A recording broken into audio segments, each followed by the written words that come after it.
बंदी छोड़ सतगुरु रामपाल जी महाराज जी की जय हो। परमात्मा की सभी प्यारी आत्माओं को मुझ पवन दास का सत्साई।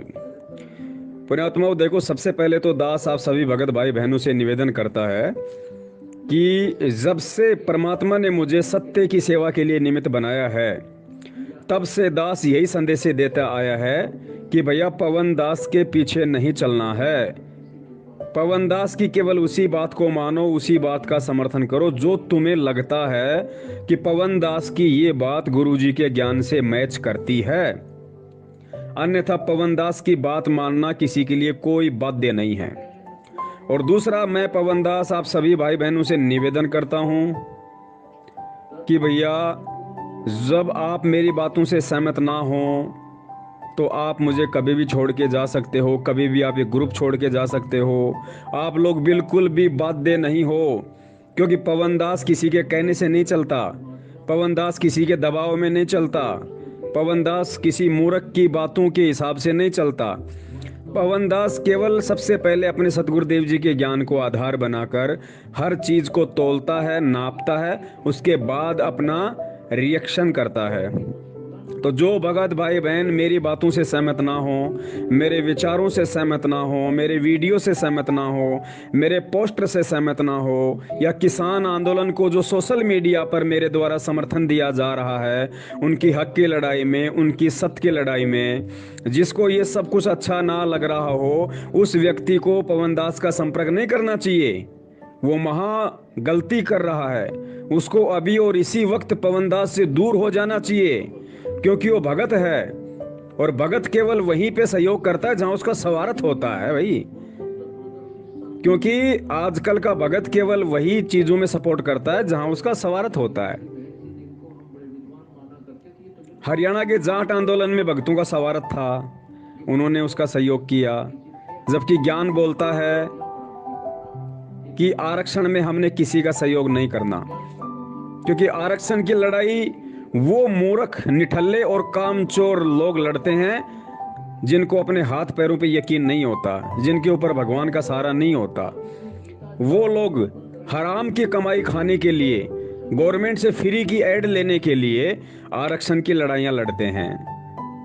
लेकिन 90% संगत ने हरियाणा के जाट आंदोलन में उन कामचोर निठल्लों का सहयोग किया, समर्थन किया, उनकी रैलियों में जाके किया, उनको पैसा देके किया।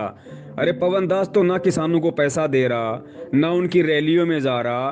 पवन दास तो केवल इतना कर रहा है कि जो बेचारे किसान भगत भाई बहन हैं, उनकी आवाज को सरकार तक पहुंचाने के लिए सोशल मीडिया पे कुछ पोस्ट डाल रहा है, बस।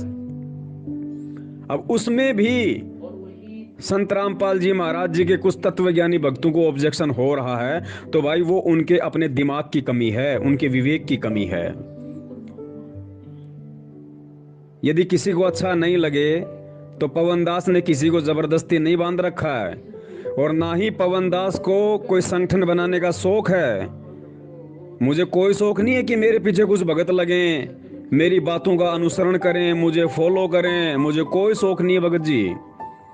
मैं चाहता भी नहीं कि कोई भगत मेरे पीछे लगे, क्योंकि मैं केवल इस मार्ग में भक्ति के लिए जुड़ा हूं, गुरु बनने के लिए नहीं जुड़ा, भगवान बनने के लिए नहीं जुड़ा, कोई संगठन बनाने के लिए नहीं जुड़ा। मेरा मकसद केवल परमात्मा की भक्ति है, और परमात्मा की भक्ति में जहां पे परमात्मा ने मुझे जो बातें समझाई हैं, मैं उनको फॉलो करूंगा भगत जी। कोई भी माई का लाल ये साबित कर दे कि किसान सरकार से कुछ मांगने के लिए लड़ रहा है, कोई भी बता दो। यदि किसान ने आरक्षण की मांग की हो सरकार से, पैसा मांग रहा हो सरकार से, राजनीति के लिए लड़ रहा हो सरकार से, रोजगार के लिए लड़ रहा हो सरकार से, अपनी फसल की कीमत दोगुनी करने के लिए लड़ रहा हो, तो बता दो। सरकार केवल किसान केवल अपने हक के लिए लड़ रहा है, और वो हक जो जबरन तानाशाही सरकार के द्वारा उनसे छीना गया है, बिना उनकी अनुमति के। सरकार कौन होती है? किसान के भविष्य का मनमाने तरीके से फैसला करने वाली? ये चाय बेचने वाले, ये 8वीं 10वीं के लोग, ये किसान के भविष्य का फैसला करेंगे? भैया क्या अधिकार है इन लोगों को? सबसे पहले इनको समाज में एक मुहिम चलानी चाहिए थी। जितने भी किसान संगठन हैं उन सब की एक मीटिंग बुलानी चाहिए थी। जब मोदी जी को मन की बात करनी होती तो तुरंत रेडियो पे आ जाते हैं, इनको टाइम नहीं लगता 2 सेकंड का भी। कुछ भी बोलना हो तुरंत ये सारे मीडिया चैनलों का माइक अपनी तरफ कर लेते हैं, कैमरा अपनी तरफ घुमवा देते हैं। और ये किसानों के भविष्य का फैसला करने का अधिकार इनको किसने दिया भैया? ये जानते क्या है देश के किसानों के बारे में? जानते क्या है कि ये परिवार क्या होता है, किसान क्या होता है, किसान का दुख दर्द क्या होता है? क्या जानते हैं मोदी जी कि जब दाल की फसल की जाती है तो 1 बीघा में, 1 हेक्टेयर में कितना बीज दाल का डाला जाता है? पता है मोदी जी को, योगी जी को, अमित शाह जी को पता है क्या? जब इनको पता ही नहीं तो किसान के भविष्य का फैसला करने वाले ये लोग कौन होते हैं भैया? ये तानाशाही है, ये मनमानियां हैं। और वेदों में लिखा है जब राजा उद्योगपतियों के दबाव में आके, व्यापारियों के दबाव में आके, पूंजीपतियों के दबाव में आके आम जनता के ऊपर मनमाने तरीके से टैक्स और अपनी राजशाही का ढोल पीटने लगे तो समझ लेना वो राजा के पतन का चरण शुरू हो चुका है। और ये हो चुका है। आपने आज से पहले किसी भी निस्वार्थ रूप से इतने बड़े आंदोलन को नहीं देखा होगा। ये सतगुरु रामपाल जी महाराज जी की जो मिशन है उसका एक हिस्सा है, ध्यान रखना। ये सरकारें मिटेंगी, ये सरकारें हटेंगी, ये सरकारें टूटेंगी। अब केवल सच्चे संत की सरकार आएगी। ये उसकी प्रोसीजर है, ये उसकी प्रक्रिया है। आज से पहले आपने कभी नहीं देखा होगा कि किसी भी मीडिया चैनल ने बॉलीवुड के खिलाफ हुंकार भरी हो, लेकिन एक मीडिया चैनल को परमात्मा ने निमित्त बनाया। उसने पूरे बॉलीवुड के एडी से लेके चोटी तक उसके पाखंड की पोल खोल के रख दी। आज देश का पढ़ा लिखा युवा जिन भांडों को, जिन ड्रामेबाजों को, जिन नौटंकीबाजों को अपना देवता समझा करते थे, अपना आदर्श, अपना आइडियल समझा करते थे, अपना हीरो समझा करते थे, आज उनकी हकीकत निकल निकल के सामने आ रही है कि ये लोग तो गंदे नाली के गटर से भी गंदे लोग हैं। ये नशेड़ी लोग हैं, ये ड्रग्स लेते हैं, ये लोग नंगापन, भद्दापन, भड़वापन एडी से चोटी तक इनके अंदर भरा हुआ है, जिनको हम अपने माँ बाप से ज्यादा तवज्जो दिया करते थे। ये सब क्यों हो रहा है? आज से पहले क्यों नहीं हुआ? क्योंकि ये ठीक का समय है। परमात्मा ने हर चीज का समय निश्चित कर रखा है। और गुरुदेव ने कहा है कि कांटे से ही कांटा निकलता है, ध्यान रखना, कांटे से ही कांटा निकलता है। इसी देश दुनिया से परमात्मा इसी देश दुनिया को सही रास्ते पे लेके आएंगे।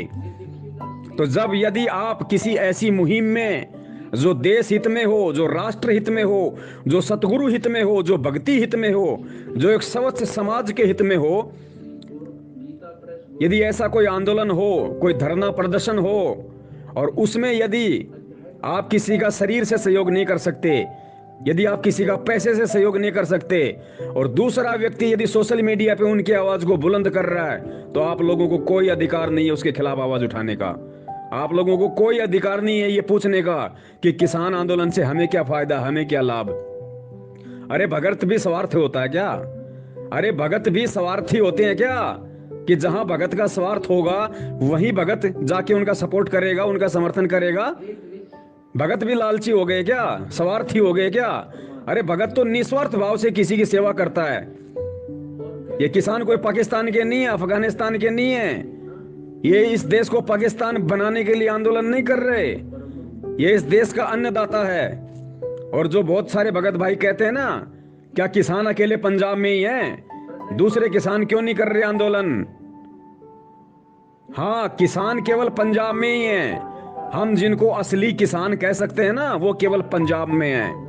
बाकी तो कोई 2-2 बीघा का किसान है, कोई 3 बीघा का किसान है, कोई 1 एकड़ का किसान है। वो किसान नहीं है, वो जमीन पे निर्भर नहीं है, वो अपने दूसरे व्यवसाय करते हैं। राजस्थान का किसान जमीन पे निर्भर नहीं है, वो किसान अपने दूसरे कामकाज करता है, अपना व्यवसाय करता है। उसको पता है कि जमीन तेरा पेट नहीं भरने वाली।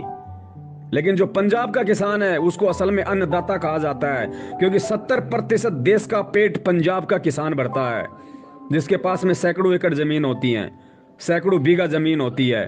उसके पास कोई दूसरा काम धंधा नहीं होता है। वो और वो किसान जब रात दिन अपने खेतों में हल चलाता है, सर्दियों में पानी देता है रातों खड़ा होके, तो उसको उसको अपनी फसल का जो वास्तविक मूल्य है, जो कीमत है, वो प्राप्त करने का अधिकार है। ये क्या जाने सरकार? सरकार कौन सा काम करके खाती है, बता दीजिए। सरकार कौन सा मेहनत करके खाती है? ये राजनेता कौन सा अपने हक की कमाई खाते हैं? ये आप और हम जैसी आम जनता के द्वारा जो खून पसीने की कमाई होती है, उसका टैक्स लेते हैं। एक प्रधानमंत्री की सैलरी क्या होती है पता है? 1.5 लाख रुपए। पता आपको? एक प्रधानमंत्री की सैलरी 1.5 लाख रुपए। और प्रधानमंत्री महीने में खर्च कितना कर देता है? करोड़ों रुपए। एक किसान क्या 1.5 लाख रुपए महीने का कमाता है अपनी 100 बीघा जमीन से? किसान अपने हक के लिए लड़ाई लड़ रहा है। जब देश आजाद हुआ था, उसके बाद से जितने भी ये सरकारी नौकर हैं, इनकी सैलरी कितनी बढ़ गई पता आपको? 150 गुना ज्यादा सैलरी बढ़ी है। 150 गुना ज्यादा। क्या किसान की फसल का भाव 2 गुना हुआ? क्या किसान की फसल का भाव 2 गुना भी हुआ क्या? फिर वो किसान यदि अपनी हक के लिए सड़कों पे उतरता है, तो तुम कहते हो कि उसका सहयोग मत करो। इससे हमारे को क्या लाभ है? अरे जिस सरकारी नौकर की सैलरी 150 गुना ज्यादा बढ़ गई, वो भी वही तेल यूज लेता है, वो भी वही दाल खाता है, वो भी वही आटा नमक का यूज करता है, और वो किसान भी उसी आटे और नमक की मार को सहन कर रहा है, उस महंगाई को सहन कर रहा है। उस किसान के किचन में भी वही तेल आता है, उस किसान के किचन में भी वही जो है सारे के सारे मसाले आते हैं। वो किसान भी अपने खेत में वही डीजल फूंक कर और इंजन चला चला के रातों को खेत में पानी देता है, जिस डीजल की कीमत आज 80 रुपए से ऊपर हो गई।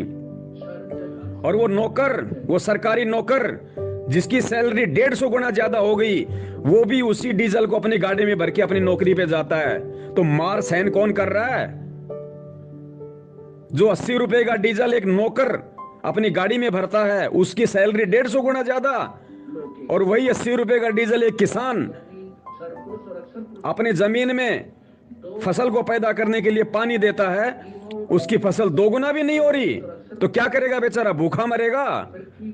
क्या करेगा? और किसान ने कौन सा हाथों में हथियार लेके ये आरक्षण किया? भाई अपने हक की लड़ाई लड़ रहा है, उसको हक है। भारतीय संविधान में एक व्यक्ति भी अपने हक के लिए आंदोलन कर सकता है, बशर्ते वो हिंसात्मक रूप से हो। तो किसान क्या कर रहा है?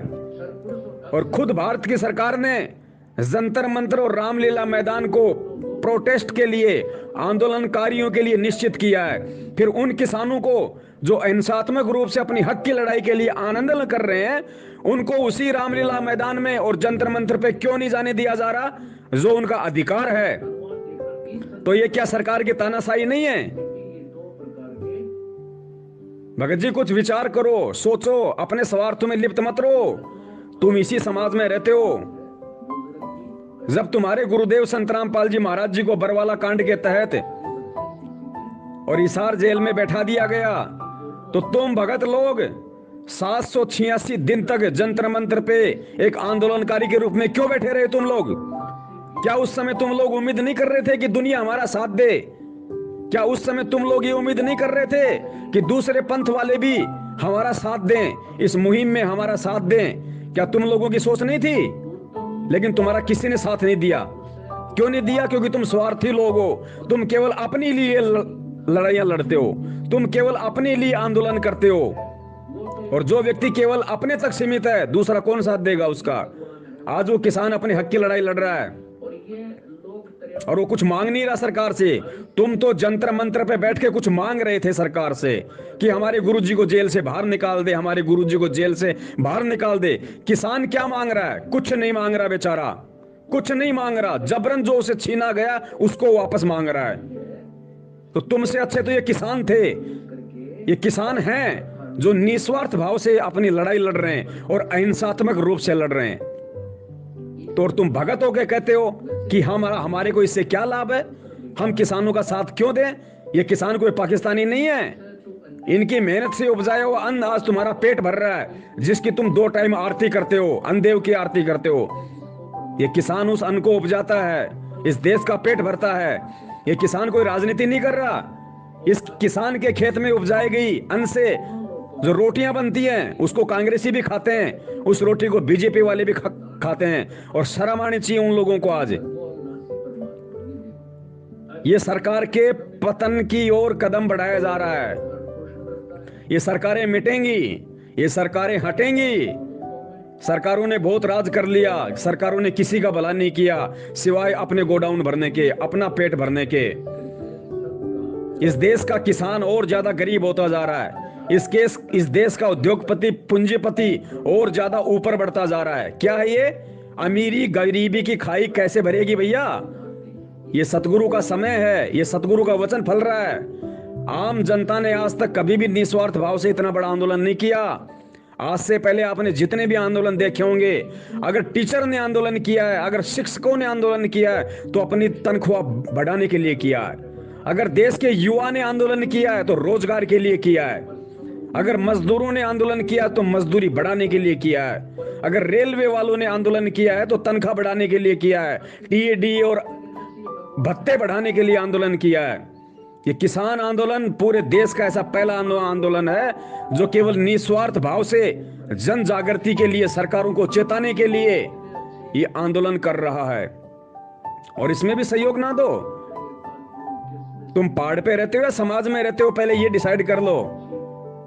समाज में रहते हो, समाज के तो तरीके से चलना पड़ेगा। अपनी मर्यादाओं का ध्यान रखो, उसके बाद तुम्हें समाज का सहयोग करना पड़ेगा, क्योंकि तुम समाज में रहते हो और ये समाज भी उसी परमात्मा का बच्चा है जिसके बच्चे तुम हो। और समाज से दूर होके तुम इस समाज को परमात्मा से कभी नहीं जोड़ पाओगे, कभी भी। बाकी सबके अपने अपने विचार हैं, अपनी अपनी सोच है। जो मुझ पवन दास के विचारों से सहमत ना हो वो मुझ पवन दास के पीछे ना लगे। वो महामूर्ख व्यक्ति है जो मेरे विचारों से सहमत ना हो कि भी मेरे पीछे लग रहा है, इन ग्रुपों में जुड़ा हुआ है, उसको तुरंत हट जाना चाहिए यहां से।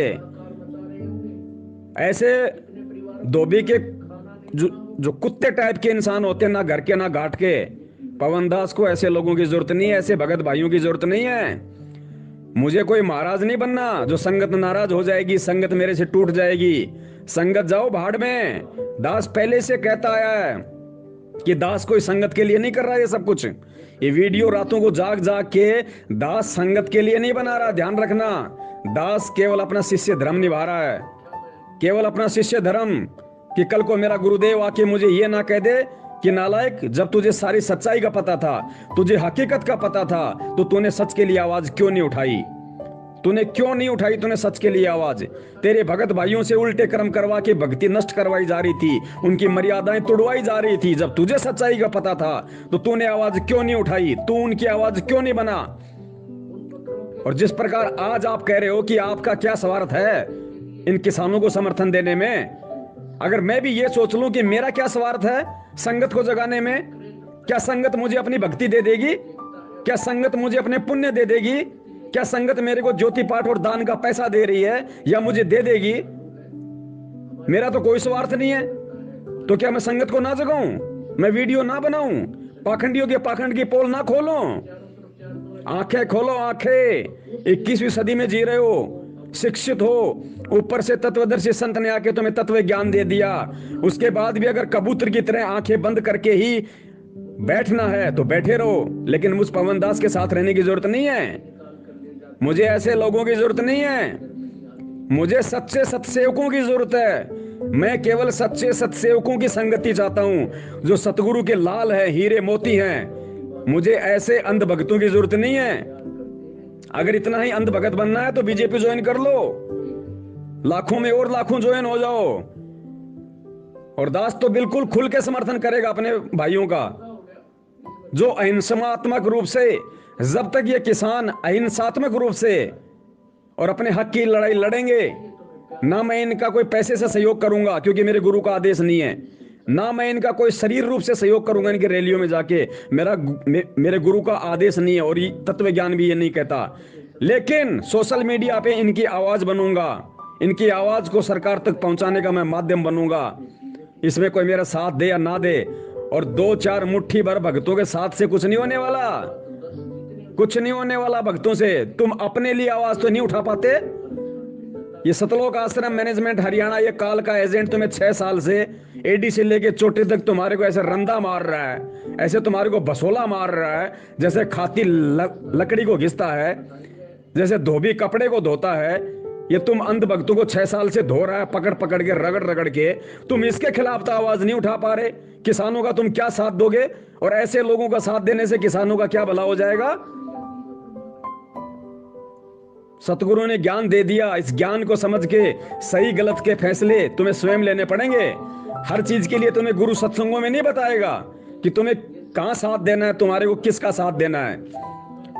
और अभी ये निरंकुश, ये तानाशाही सरकार, मेरा किसी राजनीतिक पार्टी से ना कोई मतलब है, ना मेरा कोई वैर भाव है, लेकिन जो राजनीतिक पार्टी मेरे देश को बिगाड़ेगी, भगत जी, मैं उसके विरोध में बोलूंगा। मुझे बोलने का अधिकार है, मुझे मेरा सतगुरु भी अधिकार देता है और मेरा संविधान भी मुझे अधिकार देता है। ये 8वीं 10वीं पास ये सरकार चलाने वाले लोग, ये लोग अभी एक नया और अध्यादेश लेके आएंगे भारत को हिंदू राष्ट्र बनाने का। दास उसका भी खुल के विरोध करेगा। मेरा नाम पवन कुमार यादव है। अगर इनके हिसाब से देखा जाए तो मैं भी एक हिंदू हूं, लेकिन हिंदू होकर भी मैं इनके इस हिंदू राष्ट्र वाले अध्यादेश का, इस तानाशाही फरमान का मैं विरोध करूंगा, खुल के करूंगा, क्योंकि ये देश को तोड़ने वाला अध्यादेश होगा, ये देश को जोड़ने वाला नहीं होगा कि भारत को हिंदू राष्ट्र बनाएंगे, भारत को हिंदू राष्ट्र बनाएंगे। क्या भारत को हिंदू राष्ट्र बनाओगे? भारत को हिंदू राष्ट्र बनाने से पहले हिंदू की परिभाषा तो समझ लो। क्या मोदी जी हिंदू हैं?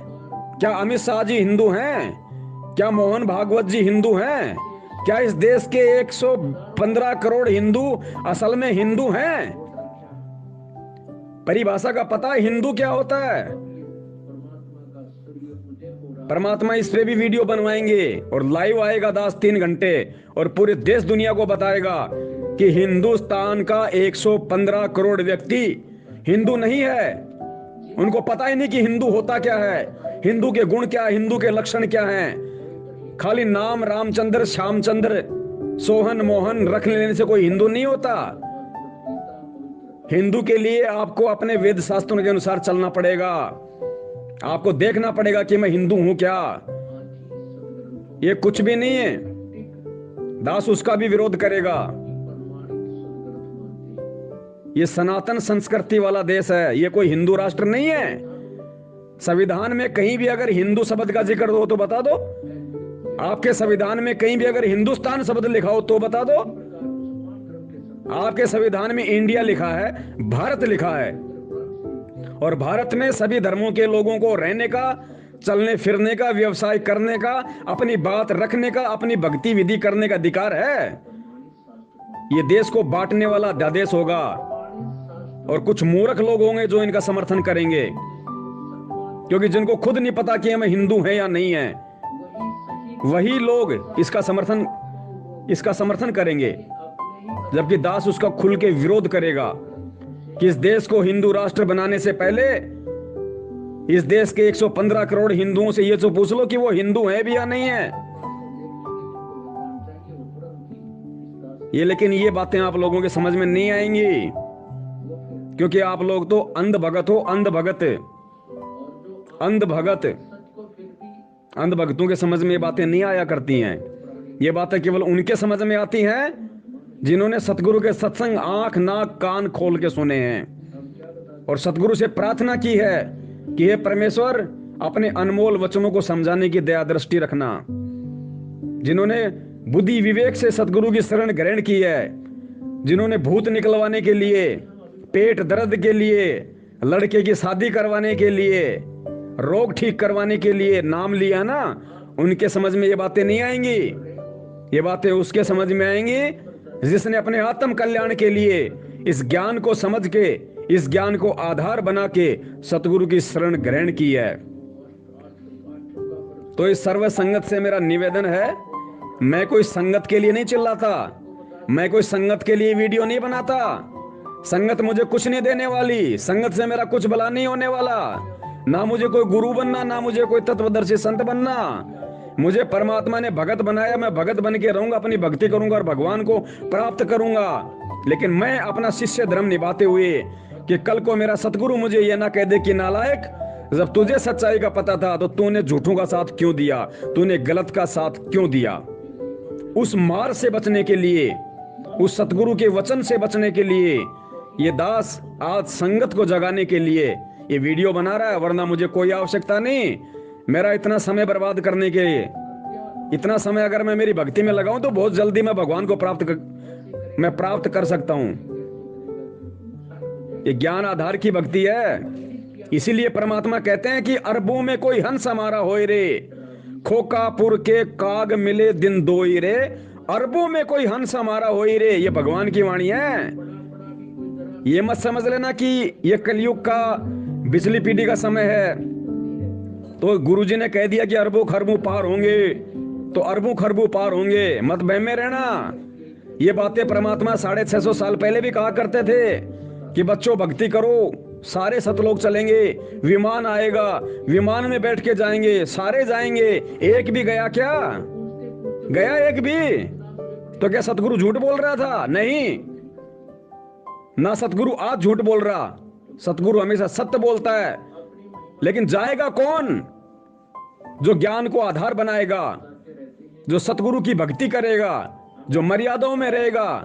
अरे गुरुदेव कहते हैं, कहे कबीर सोए जन मेरा, जो नीर खीर का करे निबेरा, जो सही और गलत का निर्णय कर ले वो मेरा भगत है। आज पवन दास ने अपने हक की लड़ाई लड़ रहे बेचारे किसानों के समर्थन में क्या आ गया, लोगों को मिर्ची लग गई कि हम भक्तों का तो इसमें कोई स्वार्थ ही नहीं है, भक्तों को तो इससे कुछ मिलने वाला ही नहीं है, भक्तों का तो इसमें कोई किसी प्रकार का कोई फायदा ही नहीं है। अरे पवन दास पिछले 5 साल से सतगुरु की प्रेरणा से संगत को जगा रहा है, पवन दास का क्या फायदा है? फिर क्यों लग रहे हो तो पवन दास के पीछे?